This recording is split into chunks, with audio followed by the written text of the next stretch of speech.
చేయాల్సిందిగా కోరుతున్నాను. పేరు రామచంద్ర అన్న.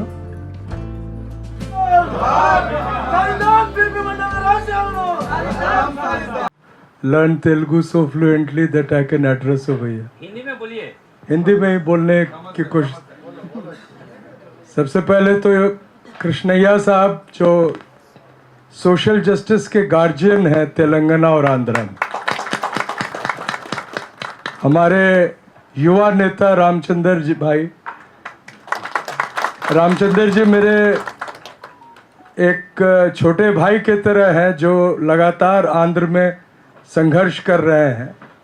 एक ऐसे राज्य में जहां बैकवर्ड क्लास तो पूरे तादाद में है पॉपुलेशन में, लेकिन उनकी सत्ता और संसाधन कहीं भी कोई जगह नहीं.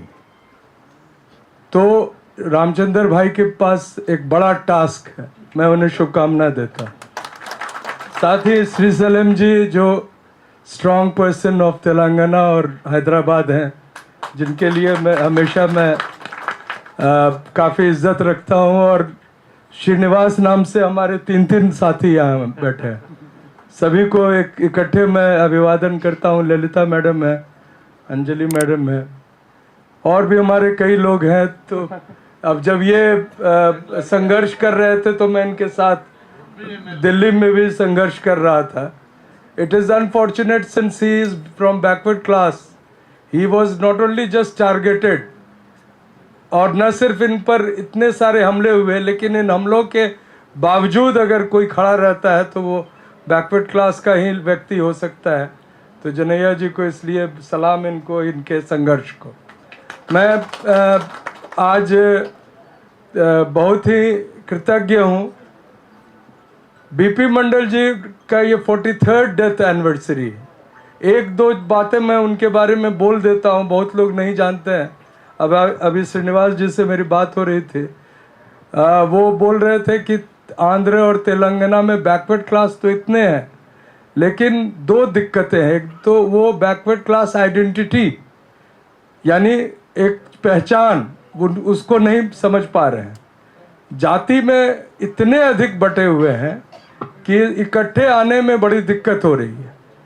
एक आंदोलन था जो शेड्यूल्ड कास्ट जो वर्ड है, जो दलित समुदाय को एक ताकत दिया, वो बाबा साहब भीमराव अंबेडकर ने जब कॉन्स्टिट्यूशन में ये वर्ड दिया, शेड्यूल्ड कास्ट.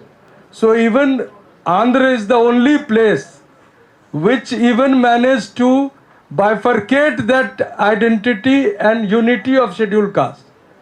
ये इससे वो बैकवर्ड क्लास को बचना होगा. आंध्र प्रदेश और तेलंगाना में जो मडिग्गा और मला जो शेड्यूल्ड कास्ट में भी दो फाड़ हो गए, जिसका फायदा पूरे देश में उठाया जा रहा है सत्ताधारी. वही चीज़ बैकवर्ड क्लास के साथ ना हो. हम अलग अलग जातियों के हैं. मैं एक खास बात आपको कहना चाहता हूं कि जब मनुस्मृति के हिसाब से जाति देखते हैं, ब्राह्मण, तो ब्राह्मण एक ही है इन द होल कंट्री, क्षत्रिय एक ही है, वैश्य एक ही है. लेकिन जब शूद्र का बारी आती है तो आप यादव हैं, तो आप मुद्दिराज हैं, तो आप गौड़ हैं, मुन्नर कापू है, अलग अलग है. और ऐसे है कि रेड्डी आपका गला काट के चला जाए, लेकिन उंगली उठेगा मुन्नर कापू और मुद्दिराज की तरफ. ऐसे नहीं चलेगा. एक आइडेंटिटी बना बैकवर्ड क्लास का. Backward class population just in your whatever the survey might say, survey जो हुआ है अभी, और जिन लोगों ने क्रिटिसाइज किया है उनको टारगेट भी किया गया है, लेकिन ये सर्वे सही सर्वे नहीं. बैकवर्ड क्लास का पॉपुलेशन तेलंगाना में एटलीस्ट मोर देन 70% तक है, लेकिन आपको कहा गया कि आप 16 लाख 22 लाख घट गए. कहाँ चले गए पता नहीं, चले गए अमेरिका सभी लोग. तो ये फिर भी एक लड़ाई है. इसको दिया गया कि 9th शेड्यूल में कौन देगा, कौन पार्टी, वो पार्टी को कोई इंटरेस्ट नहीं है. वो जब जाति जनगणना नहीं करा रही है तो वो कैसे 9th शेड्यूल में दे देगी वहाँ without any protest from backward class. में एक दो बातें बीपी मंडल के बारे में बताकर अपनी बात समाप्त करूंगा कि for 4 generation sir, my great grandfather late Ras Bihari Lal Mandal जो बीपी मंडल जी के पिताजी थे, वो 1910 में अखिल भारतीय गोप जातीय महासभा की स्थापना की और उसके जो 4 इंपॉर्टेंट रेजोल्यूशन थे वो मैं आज बता देना चाहता हूं। पहला, every person of the caste जो गाय को पालता है, चाहे वो जिस जाति का हो, उसके बच्चों को पढ़ना चाहिए, स्टडीज। जो समुदाय जो उसमें जिनको रिसोर्सेस है वो स्कूल कॉलेजेस खोले, सिविल सर्विसेज, मेडिकल और इंजीनियरिंग में अपने बच्चों को दें। ये 1910 का रेजोल्यूशन है sir, and all documents are with me. और एक मैगजीन हो गोपाल मित्र, जिसमें सब अपनी अपनी बात कहें और so that the message is spread for the whole country.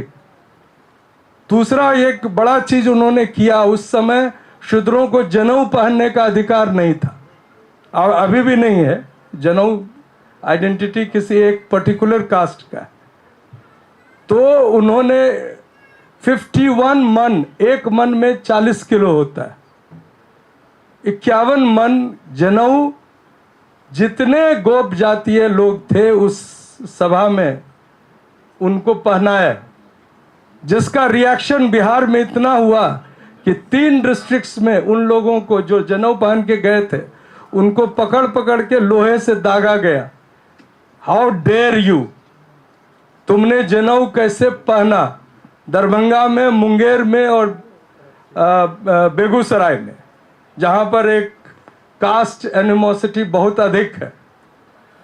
लेकिन वो संघर्ष रास बिहारी लाल मंडल ने जीता, जम के लड़ाई हुई, लड़ाई फिजिकल लड़ाई भी हुई और उस संघर्ष में हम लोग आगे बढ़े। इसी तरह उनके जो तीनों बेटे थे, तीनों, the eldest son was sir MLC in 1924। First election जो हुआ था Bihar Orissa legislative council, he was elected from Bhagalpur constituency, Muslim, rural. Second son was MLC in 1937 and the youngest son VP Mandal was first MLA from Madhepura in 1952. और उन्होंने 52 में जो भाषण दिया था when he became MLA for the first time, वो ये था कि बैकवर्ड क्लास लोगों को नौकरियों में और राज्य के संसाधन में प्रतिनिधित्व, रिप्रेजेंटेशन मिलना चाहिए। और आज मैं तस्वीर देख रहा हूं बाबू जगजीवन राम का, मैं ये मैसेज भी देना चाहता हूं कि फॉर द फर्स्ट टाइम जब एक दलित प्राइम मिनिस्टर बन सकते थे, जब चरण सिंह की गवर्नमेंट ने प्रूव नहीं किया मेजॉरिटी 1977 में, तो जगजीवन बाबू ने स्टेक क्लेम किया to show his majority in parliament. और VP Mandal was the most important person with him. 210 near about 240 MPs का लिस्ट दे दिया गया था। आप ही के उस समय राज्य के नीलम संजीव रेड्डी राष्ट्रपति थे और नीलम संजीव रेड्डी ने प्रॉमिस किया कि कल जाके हाउस में आपको मेजॉरिटी प्रूव करने का मौका मिलेगा।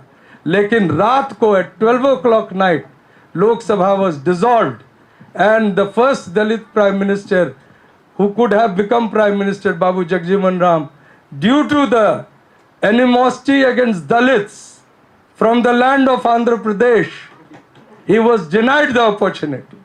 और ये बीपी मंडल के को बहुत बुरा लगा था। और ठीक उसके कुछ ही दिन बाद 1982 में for a politician it was not a very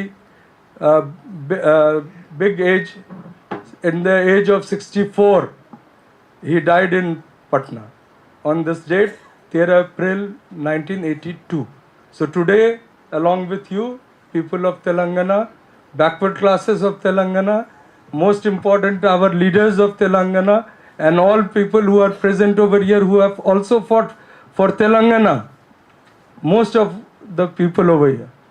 I pay my respects and gratitude to BP Mandal and with a prayer before all of you that the identity of backward class, जाति से ऊपर उठकर जमात की राजनीति, from the issue of just caste को छोड़ के कम्युनिटी की पॉलिटिक्स कीजिएगा।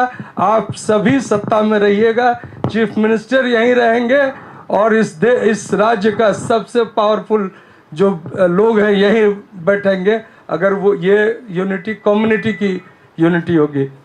जय संविधान।